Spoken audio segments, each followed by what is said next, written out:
I want to end with focusing on individuals, two from each side. And I kind of touched on Robert Sanchez.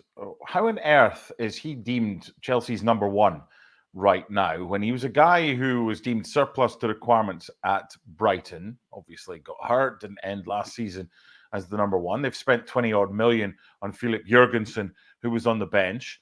Knowing what you know, having seen Robert Sanchez as often as you have, is it a matter of time before he's usurped as I Chelsea's don't think number he was one by terrible Jurgensen? today. I don't think it was terrible today, right? I No, mean, but come on on, that last you goal, spend all that money and you bring goalkeepers in, and you're still playing guys that Brighton thought wasn't good enough to play for them. Come on now. right. Well, they've got 8 of them, right? Exactly. So I don't know. I mean, if that's not good enough, they certainly have enough goalkeepers to go to, I suppose. But I don't know if he's the first player that I go to today. Now, granted, Oh, but there's two players on each side I want to talk about, and he's one of them.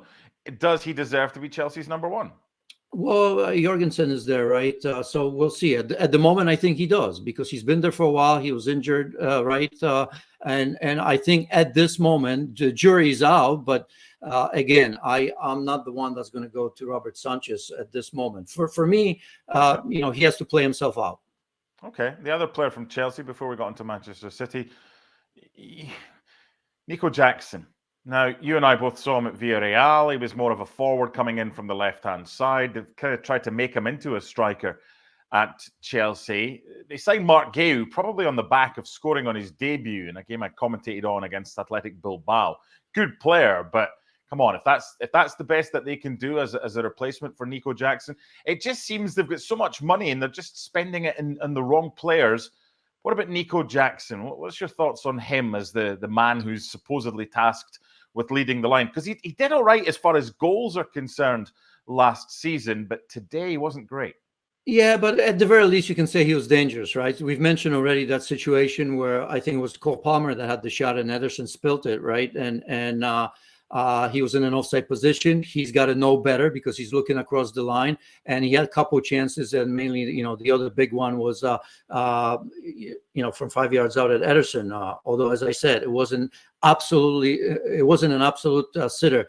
He continues to be dangerous, so I'll give him that. We've seen him. He's in Spain, he can play on the left-hand side. I still think he feels most comfortable when he's on that left-hand side. So they're trying to make him into number 9. We see other teams do that. Havertz was one of them. That was at Chelsea, now at Arsenal. He's getting better. So I'm willing to give Nico Jackson the benefit of the doubt. They're probably still looking. That's why the name of Osimhen is still in the rumor mill, I suppose. So that may be your answer. But I think there will be a place for Nico Jackson. So again, as I've said yesterday, and as harsh as we've been on Chelsea for the right reasons, I think this is the first game. So let's give him some time. Yeah, and I think they'll be all right this season. I think when he gets his feet under the desk, Enzo Maresca, and realizes this is his best team, and if he can keep everybody fit, I think they'll be fine. I think they'll be challenging for European spots. Now, Manchester City, we didn't see him for 90 minutes. He got hurt and replaced at halftime. We saw a lot of him for Girona last season, part of the stable of Manchester City's kind of group of teams. What did you make of Savio, as he was known last year in La Liga, and now they're calling him Savio, the Brazilian winger? No, very, very good. He stood out, right? Even in the short period of time that he was there. I hope it's not much. It happened just before halftime, didn't it? And he had to come off. But he's playing actually on the side that he likes, right? Because for Girona, he mostly played on the left-hand side. He did, yeah. Left-hand side. And that's where he started today. And as we've mentioned, that switch was telling. They were switching all the time. Pep Guardiola made that switch. I'm assuming that's what he told him. And right away, it was Doku who felt more comfortable there on the left-hand side. So it's a player that's obviously got a little bit of pace, loves taking players on. And this is a typical Pep Guardiola type of player where you have to engage your fullback almost every time you get the ball. You don't shy away from it. And not only that, but that you know what to do with the ball. So that end product in today's game was maybe lacking a little bit, but that's a big ask, of course. His first game already in the starting 11. I think we're going to see the benefits of Savio as the season goes along. But certainly one of the best players on the pitch for as long as he was on it. Yeah, it was a good first impression. The funny thing is, he probably wouldn't even have started if Oscar Bob hadn't been injured in training, because after the pre-season games and the way Oscar Bob played, he was likely to start. Pep Guardiola pretty much admitted that before the injury. The other player I want to talk about for Manchester City, and it's kind of, I'm cheating a little bit here. It's my game, so I'm making up the rules as I go along. It's Josep Gvardiol. Now, last season, towards the end of last season, last 3 months, you saw him bomb forward. Now, a lot of that was because Kyle Walker was on the other side.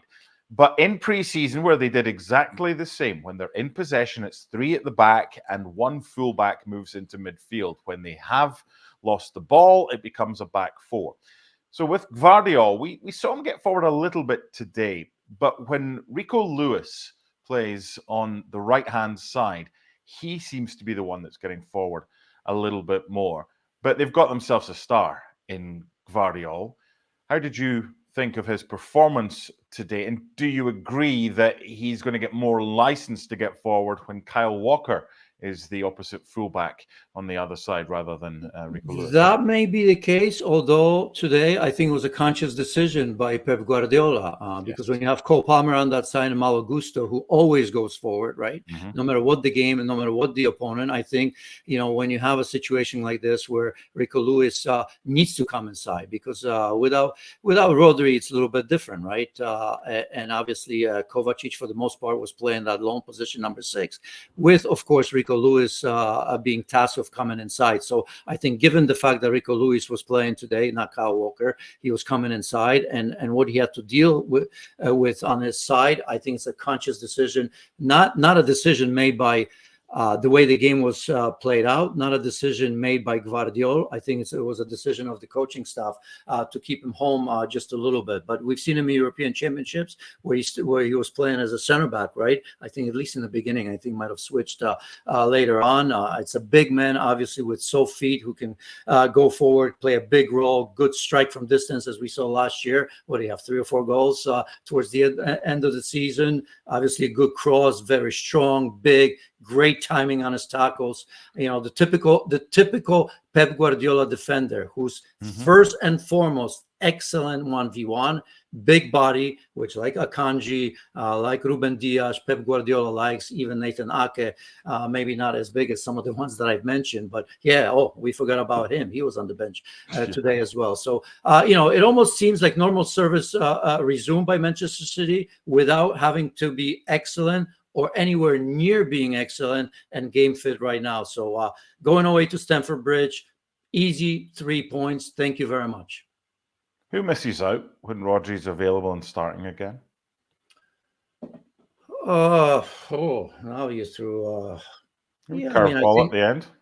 Was that a wee curveball for you to deal with at the end? Yeah, I mean, I don't know, because we've seen Rodri playing with Kovacic as well. You can go 3 in the back.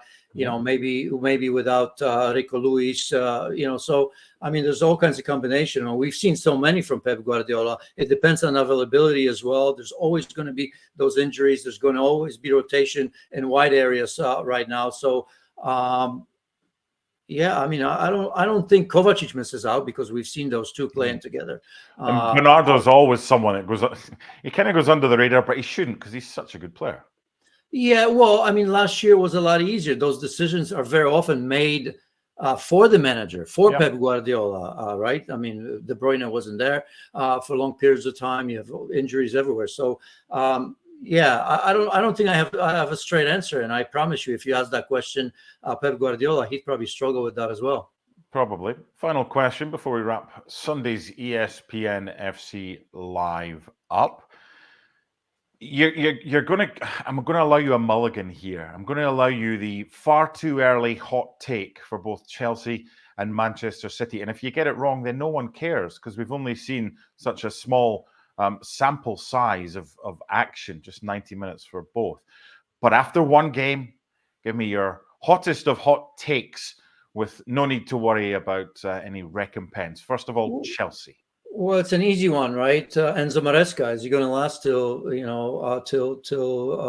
Christmas? Really, I really mean it because I look at well, take a look at their schedule. Next 4 or 5 games, all winnable. He better win it because after that, I think he's got everybody. United, Liverpool, Aston Villa, Newcastle. I mean, he's got just absolutely everybody. There's 5 or 6 games late September, November, that, I mean, are going to decide about where Maresca is. And if you look at the management, I mean, they're going to do it because they're going to have to, because it's easy to find a scapegoat, right? With everything that's going on right now, with all the players that they have, with obviously a loss to the start, 4 or 5 games, I'm going from memory right now, that are winnable. And you never know what's winnable or what's not in the Premier League, but not the big names of the clubs. After that, it's a gauntlet thrown, and I don't know if he lasts it.